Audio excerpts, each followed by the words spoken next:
Welcome everyone, I'm Jacqueline Pena, and today we're here with the amazing educators who were part of the Dominican Republic Immersion program for Lawrence Public Schools.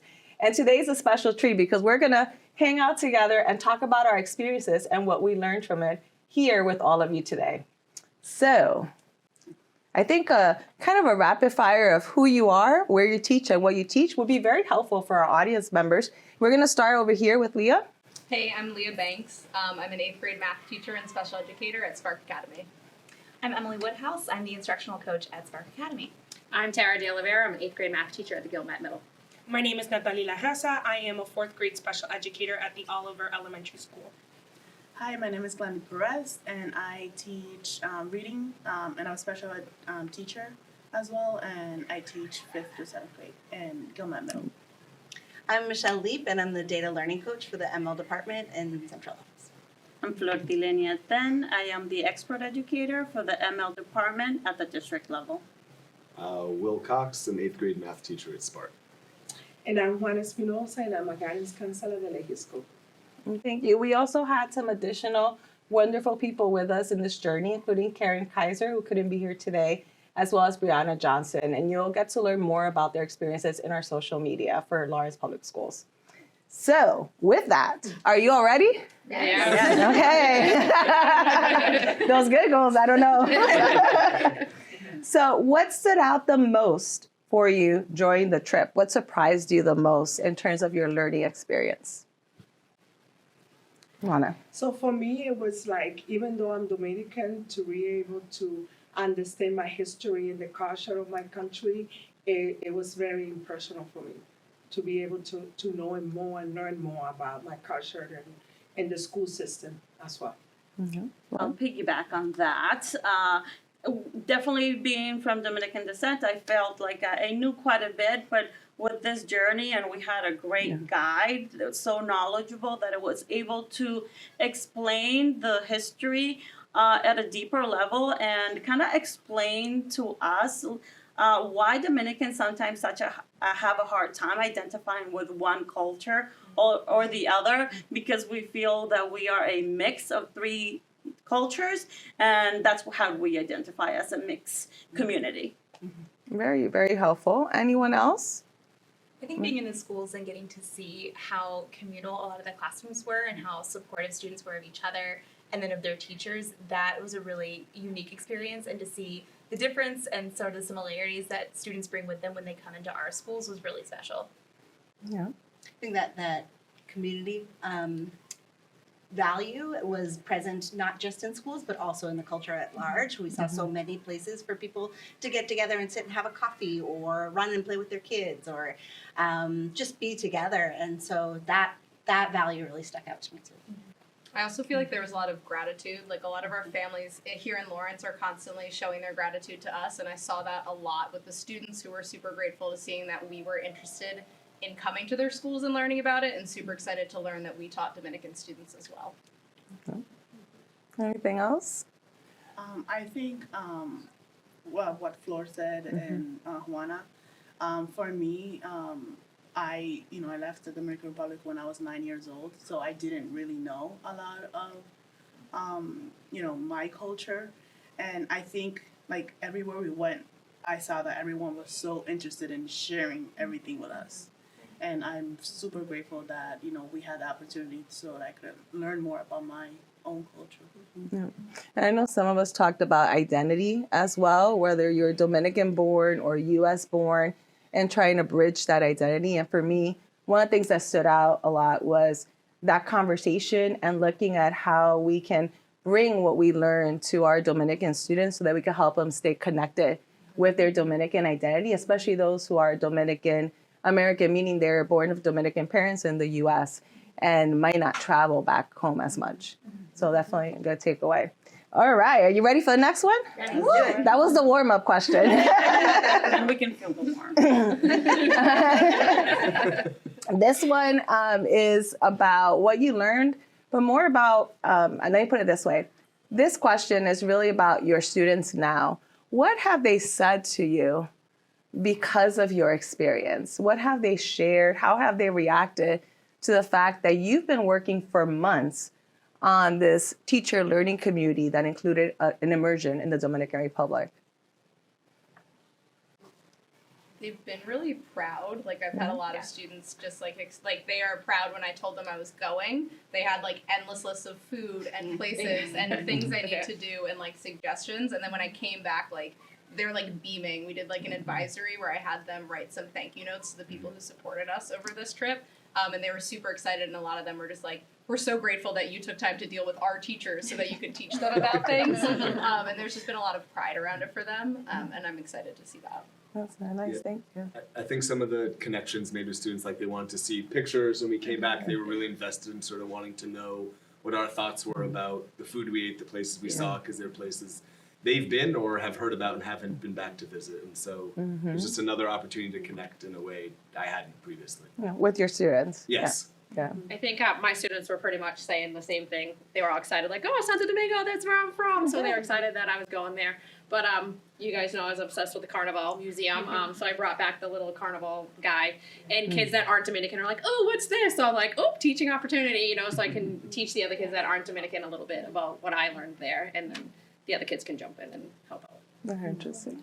I agree. So my students didn't know that I was going. I told them when I came back. Oh. And so we shared a lot of pictures and we had a lot of rich conversations about, you know, the places that we went and the history, and they were able to ask questions about, oh, what's that place? Because a lot of my students are on the younger side and might not have grown up there.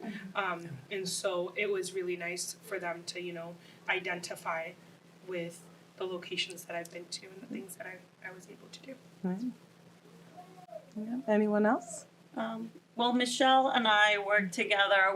When we were thinking about what we were bringing back to our colleagues as souvenirs, we decided to go with a cultural piece of the Lime dolls, or faceless dolls in Español, muñecas sin cara, which has to do with the identity of the Dominican culture and how you can't put a label to Dominicans, and we come in all shades and colors. So we decided to share that with our teams at the district level.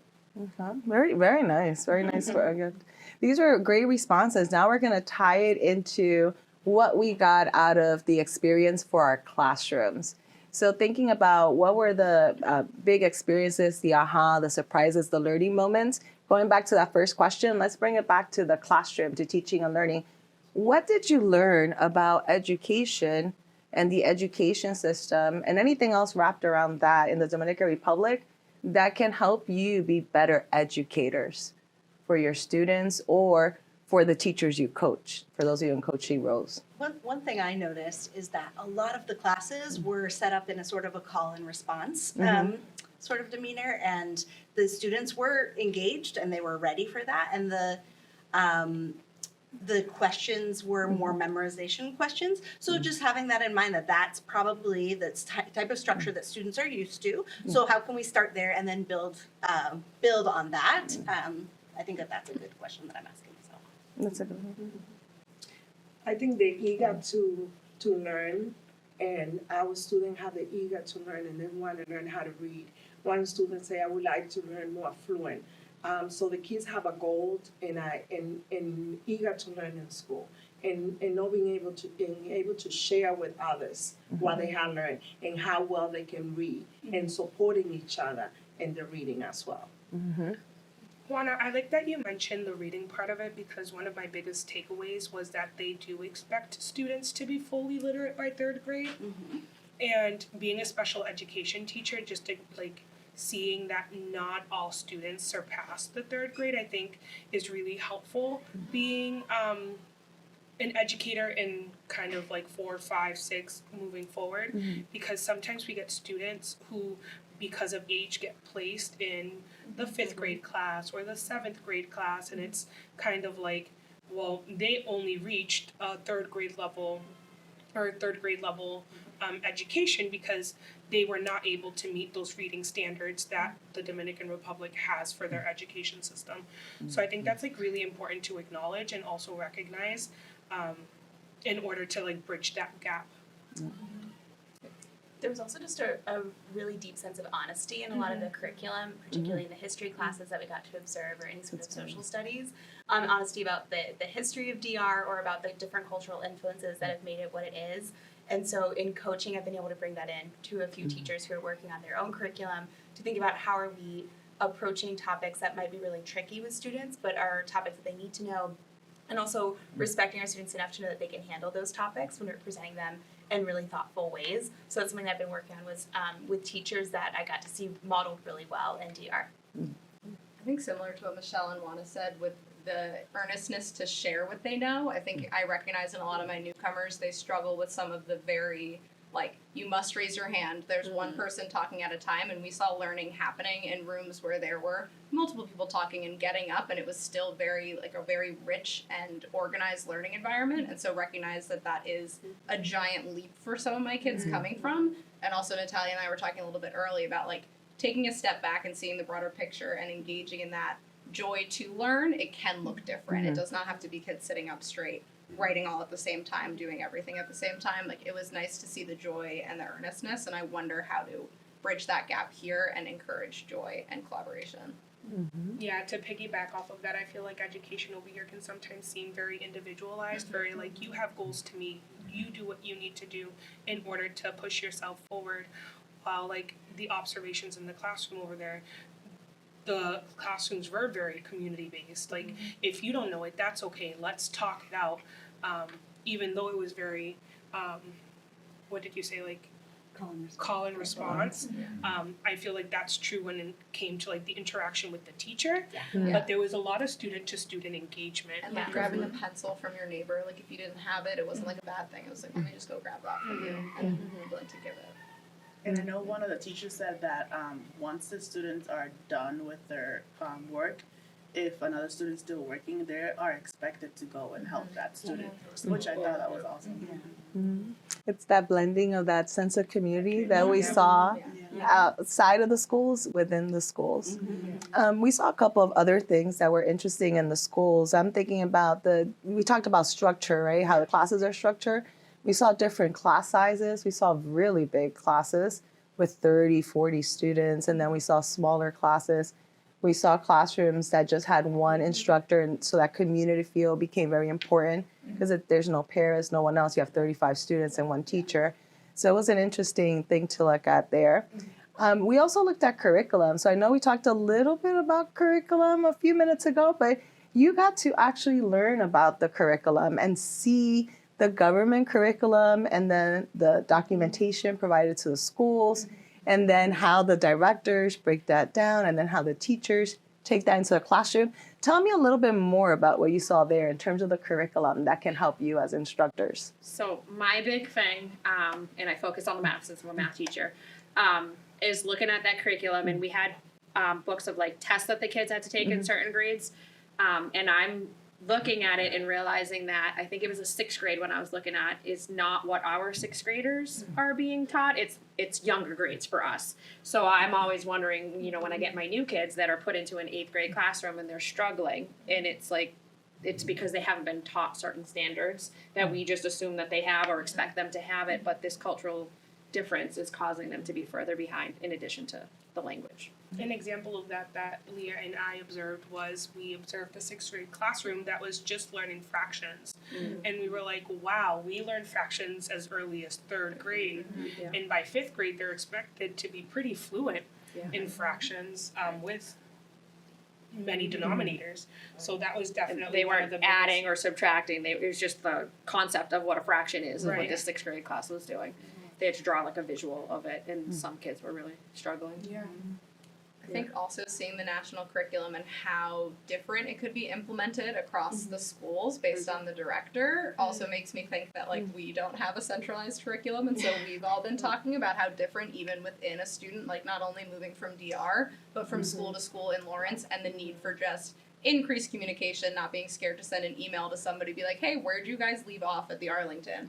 Would love to know, I just got this student. Like, we have been collaborating across the district and hopefully will continue to. And just that increased communication, because we saw a national curriculum implemented differently, so different curriculums are obviously going to also be different. And it's also depending on the part of the country that the student is going to. And that's something very critical to analyze. If the kid's coming from the city, Santo Right. Domingo, compared to coming from La Vega or Tenares, it's going to be different, the type of learning that the student is receiving as well. And asking those questions, like being willing to even ask, like, not where did you come from in Lawrence, but like, where were you in school before? Yeah. And not to jump questions, but I remember we had this conversation on the trip too. One of you said one piece that you'd love for a future group to have was getting into some of those city schools that we saw a lot of schools out in the country, which is incredibly impactful, but it would be a nice added piece to be able to see sort of that different type of learning and different school structure. Or even a private school, because we Yeah. saw public Right. schools, and so to see that like students have many different experiences. Yeah, and I was able to see the kids in the ice cream and ask them, and they say, "Oh no, because we get paid. We come to that school is like colegio, but is half of the money is paid. Most of the money is paid by the government, and my parents pay a little bit amount. So I wanted to know what type of education the students are receiving compared to the whole public education. Looks like Even the schools that we went to were though they were in you were saying like in the more rural areas, they were very well equipped. Like they had smart boards and most of them had decent sized classes. They weren't the ones I saw were not over 25 kids, and so those schools were well resourced. So I don't think that's true, but I don't think that that's true everywhere where our kids come from. So just seeing a diverse spectrum of schools would be a great addition. Yeah. Although well equipped, I did notice that this general curriculum that they have that comes from the country, as a special educator, I focused a lot of my time on observing students that had learning difficulties, and a lot of the curriculum was not modified or there were very little accommodations. I only saw a couple of teachers who really took their own time to really write separate notebooks for students with learning difficulties because they don't have copiers like we do over here. So everything was handwritten, which I understand, like, if it's handwritten, it's hard to provide those accommodations for 5-6 students at a time, So even though they were well equipped, they definitely had some challenges, with accessing different learning styles and different learning disabilities. Or do you want to talk about the Yeah, so we had the opportunity to talk to I think she was one of the directors. So there are attempts at different schools that we went to of providing the specialized work or small group instruction, and one of the schools did have that pull-out model, although I think it's they're starting to do this type of work, and the teachers that are providing these resources, they're not specialized. They're just general teachers. They haven't received special training for that kind of work. So although we are seeing a shift in the Dominican Republic's education system, that they're trying to provide this specialized support for students, they're not quite there yet because they don't have the specialization that they need to be able to provide it effectively. and the assessments and resources were all like in-house created In-house. too. So that's challenging. within each school. Yeah, Right, which right. is like another reason why this work is so important, because building those bridges and like relationships that we got to go meet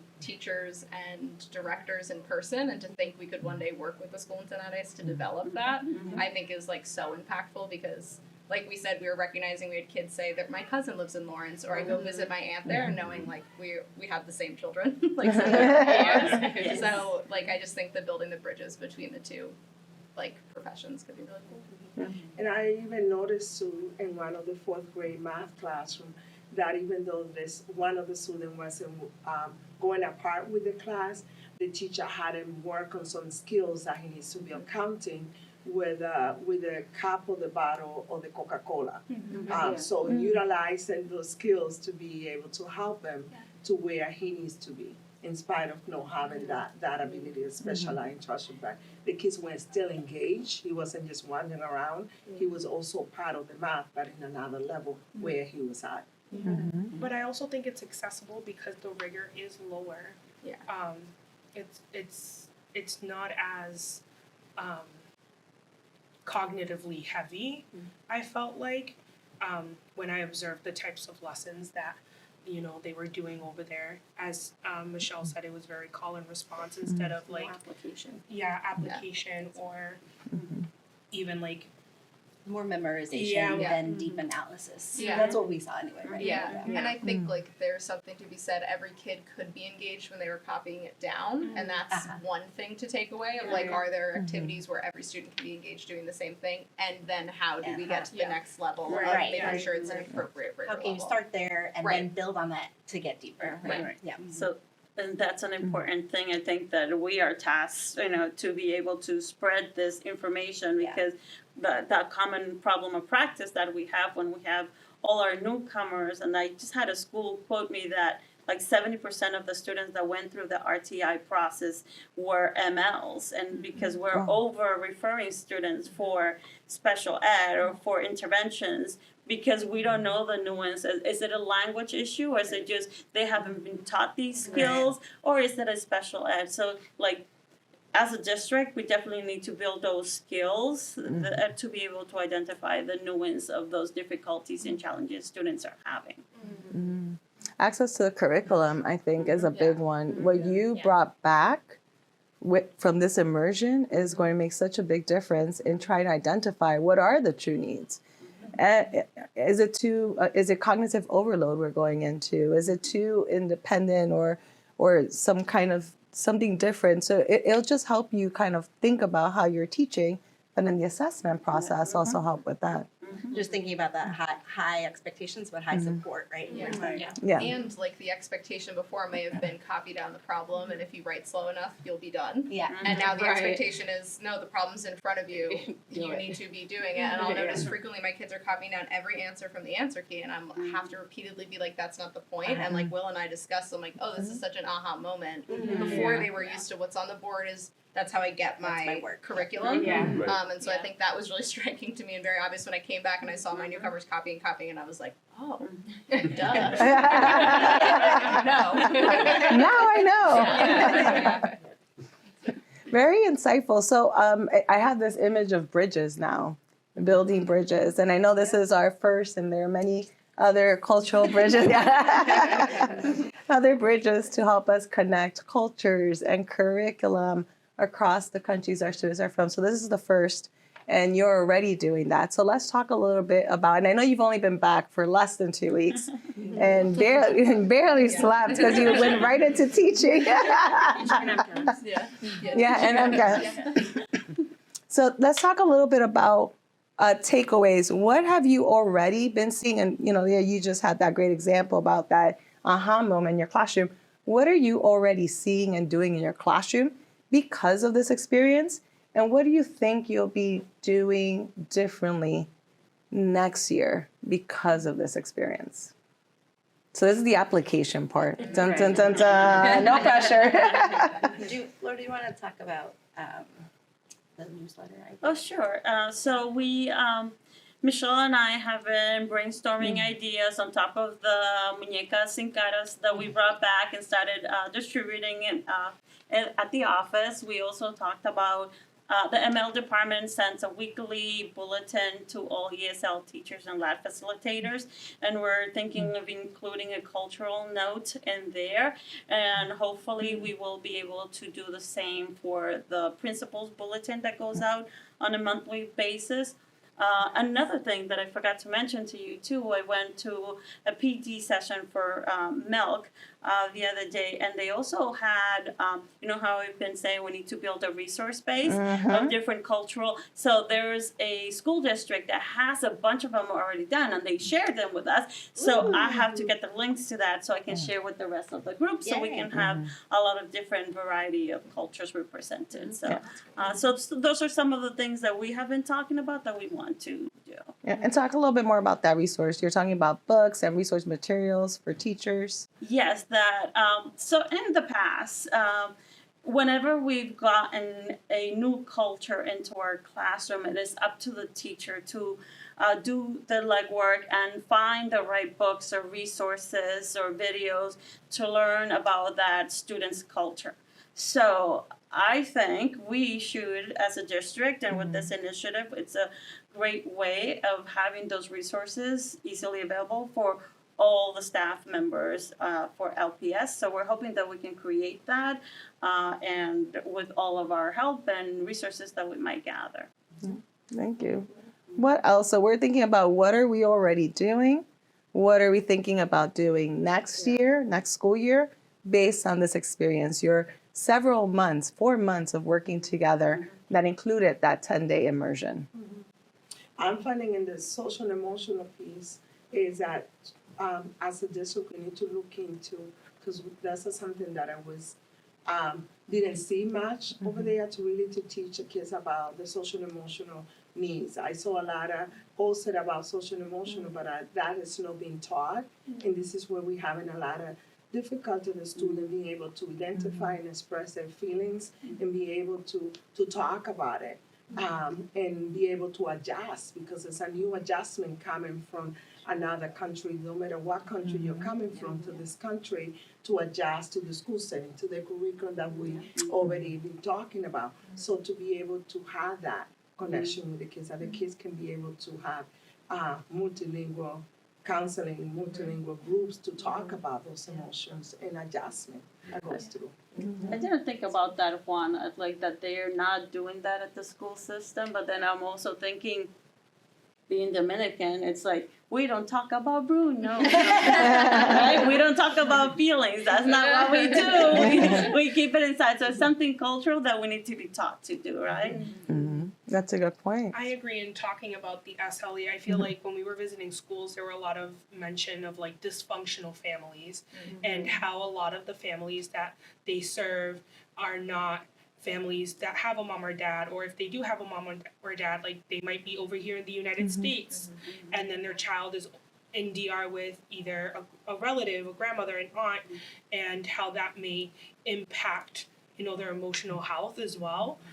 Because not only are they having difficulties over there due to the fact that they don't have let's say an authority figure, but then when they come over here, they also haven't had their mom and dad, and so like they don't really know what to do with that authority figure when they get here, on top of the schooling and how rigorous it is over here. So I feel like there's a lot of moving pieces, and moving forward, I think just being cognizant of that and like being like, okay, I see you.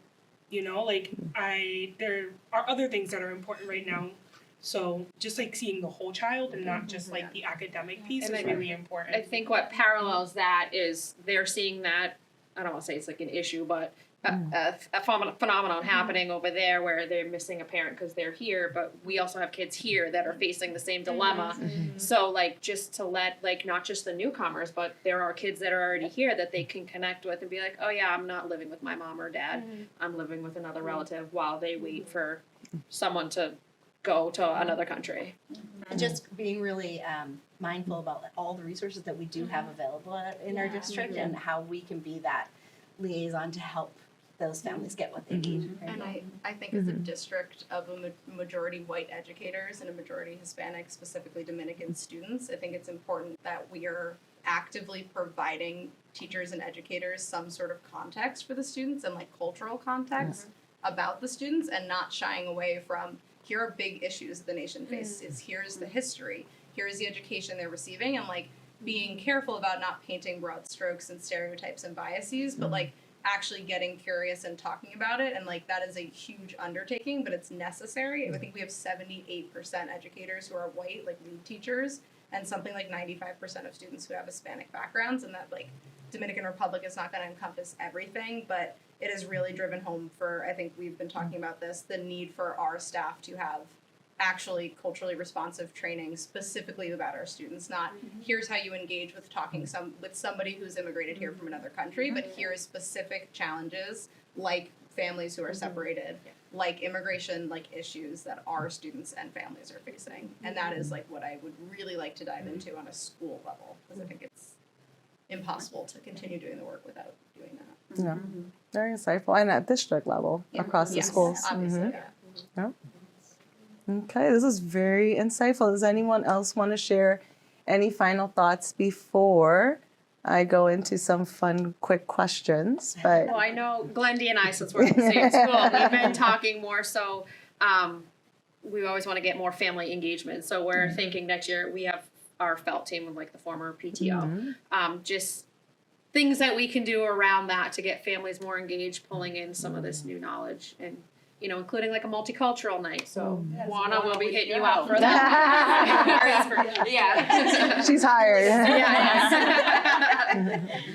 And we were talking about some of the schools over there, like they go there, like the families go there for resources, and like we should have our doors open so when families need something, they could be, they feel comfortable coming to us. And I think that's currently happening, but Leah and I had this conversation on the bus. It's like in Dominican Republic, it's very well known that the school is kind of like a community center, right? And you can go there for all those resources. While over here, I think it's a little bit more like closed door, hush hush. Like we'll get you the support if we like see that you need it, but I don't feel like the community knows that that would be like a place to go if you were struggling. Well, how would you if you're brand new to the country and you don't know the way that things work right in that country? Yeah.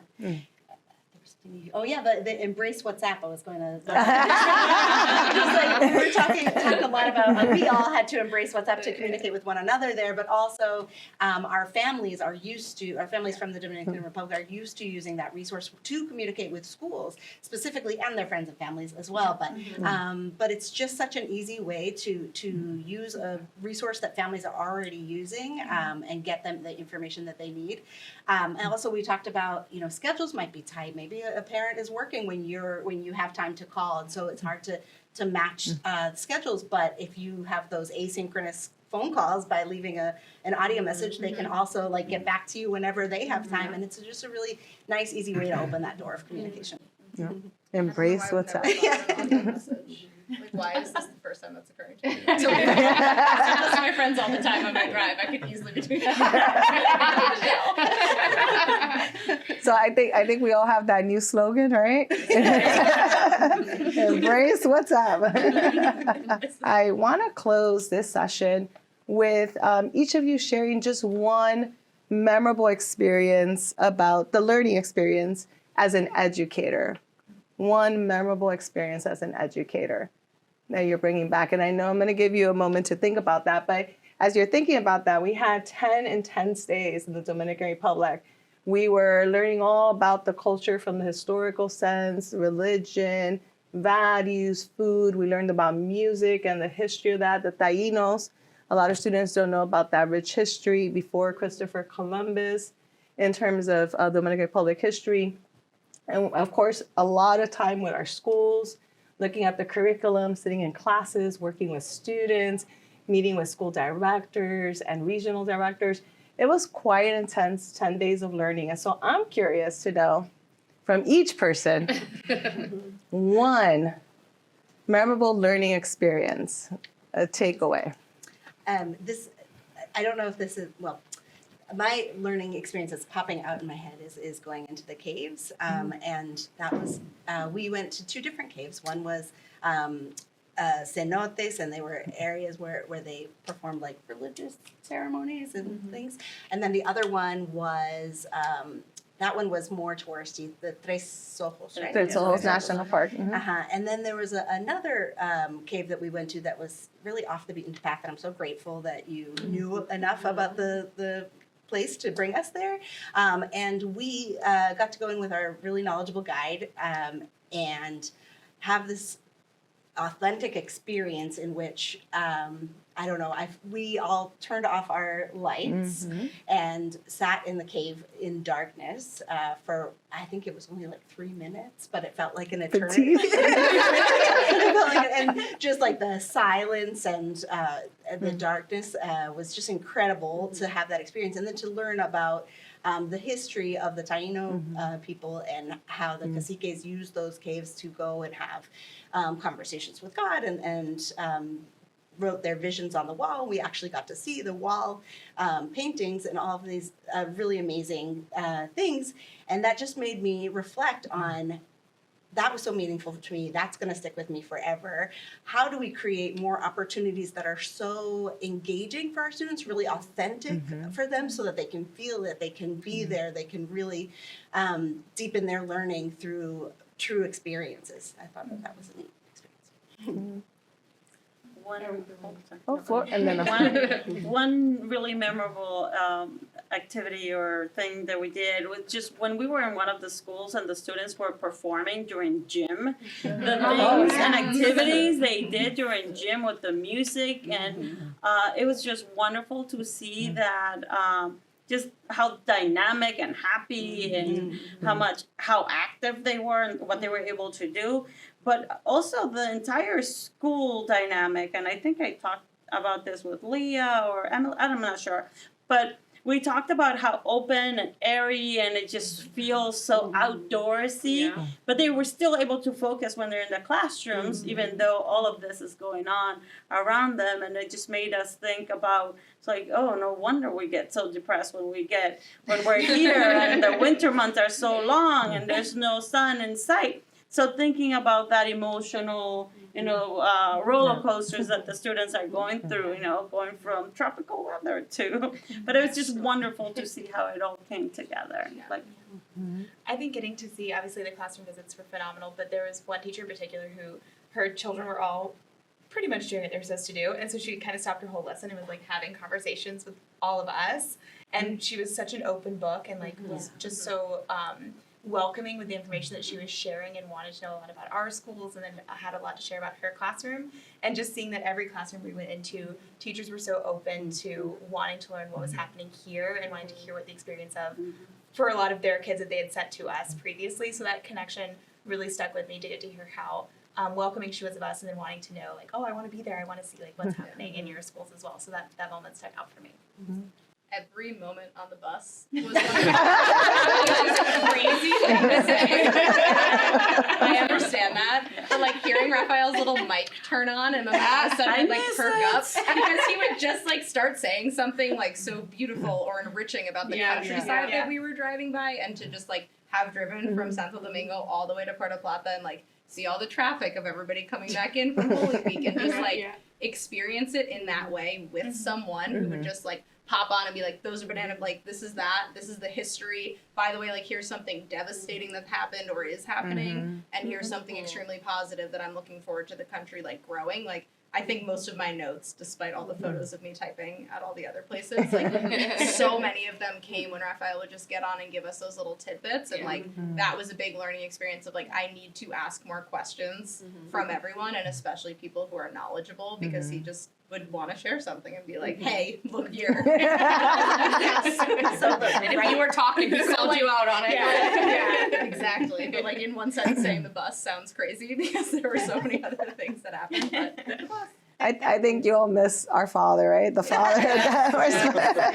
But Raphael was just a wonderful, wonderful guide, and having someone who's extremely knowledgeable, that wealth of knowledge, the historical, the educational, really understood the country and was willing to have that experience and teach us along the way every second of the day, made a huge difference, because then he and I were a tag team, the father and the mother of the group. and I could think about the implications and what we're learning, and he can fill in all these wonderful gaps about the culture and education. So yeah, we definitely miss him, and I'm going to make sure he gets a copy of this. So I can go off because I put myself in the shoes of my ML students, because most people here are fluent in Spanish, just so they were good, and so I was a little kid that kind of knew a little Spanish and still needed help. But I was just thinking, when you brought up the caves, how we went there and it was awesome. And then I was thinking I had background knowledge because we also learned about the Taínos when we went to the Fortaleza. And, we saw that video of it. So for me, trying to understand the tour guide in Spanish, I could follow along more because I had that background knowledge. So that makes me think of my ML kids, that we always talk about that background knowledge. And now it's it's important. It's very helpful. So. Very simple. I guess just sort of jumping off of what Tara said, sort of the opportunity to put yourself out there in situations that you might not be comfortable in was something that really stuck with me. And one thing that I did not think I would be doing much of on the trip is dancing. I'm not a dancer, and I think thanks to Lana, especially, I think there were 4 straight days where I was pulled to dance. Not just dance, but in public. and in a classroom and in all the in front of, but it was such a central fabric of Dominican culture, and again, Raphael explaining the history of merengue and how each instrument has, again, pulling these three pieces and these cultural elements, that there are layers to everything. That again, just so thankful for those experiences of getting to be uncomfortable. And that definitely is going to stick with me for a while. You were digging the sancocho. I didn't say I know. And everything came with a lesson, right? We learned about every single thing in our sancocho that first evening. And that historical component of that. And there might be some videos of Will dancing somewhere. I don't know. And of you. Anyone else? I'll go off of dancing. When we went to Santiago, the street that they close off every Sunday. We've been there for like 3-4 days, and I'm embracing everything and like learning.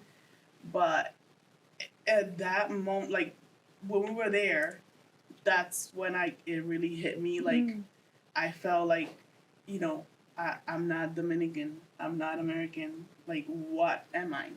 And like, it was like very impactful. And I was so glad, like, that was like my favorite, like, part. Like, just going there and learning, like, wow, like, they closed the whole street so they could dance. And it's like, like, they had like, elderly people that had like little kids dancing, right there in front of everybody. Like, no one was, ashamed, or like, they just wanted to share the music, and that was like we were walking. Everyone was walking before us, and I was like I got teary eyes because like that was very impactful for me as a Dominican. Yeah, a lot of lessons about identity, and when you come over at a young age, how your identity and that blurriness and not that uncertainty that our students face. And for those of us, like myself, I was born here of Dominican parents, and my roots are in DR, but you still, those blurry, who am I, that struggle with identity. We see that a lot in our students. And so that experience, I think, helped us understand that identity component, which impacts how they perform in the classroom, which impacts how they're feeling in the classroom and where they go from there. And I just want to do a big shout out to Son de Antonio Queca, which in Santiago is every Sunday. And they were just amazing. We just showed up, we participated, and they did an amazing shout out to the Lawrence Public Schools at the events. They were so grateful to have us there, to be part of a community event and to really learn from all of them. So thank you to them and to all of you for jumping in there, no matter where I put you. You were all in, which was great. Yeah, I feel like we're missing, did we get? Yeah. I think my biggest takeaway was just being extremely grateful for the resources that we have over here. And I feel like as educators, we can feel the stress a lot, and we can feel rushed, and we can feel like things are not getting done.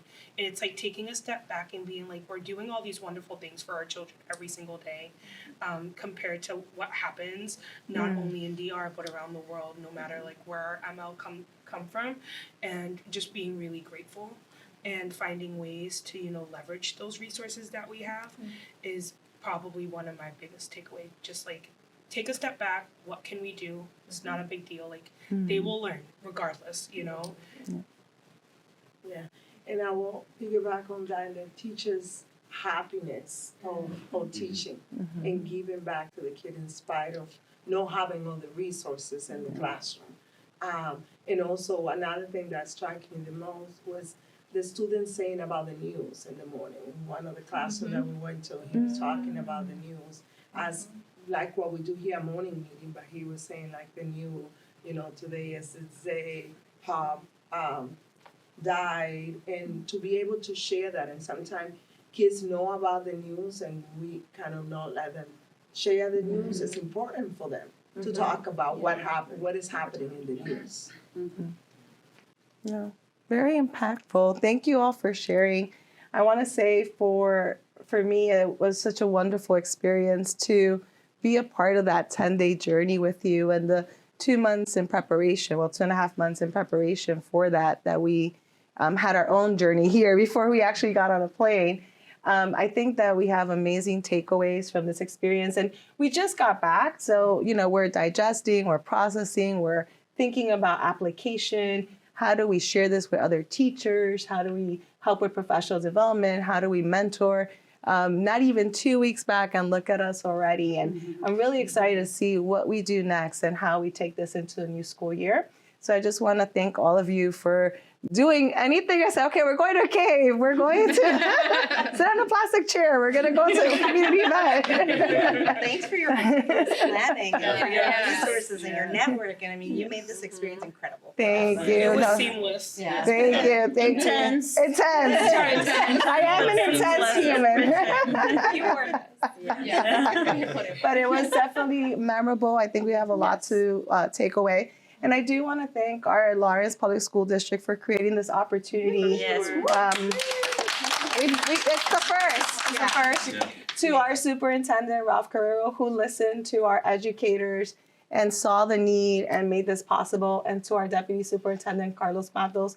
And to all the amazing individuals, our assistant superintendents, our directors, our principals who opened their doors to this, to me walking into the classrooms and to this amazing experience.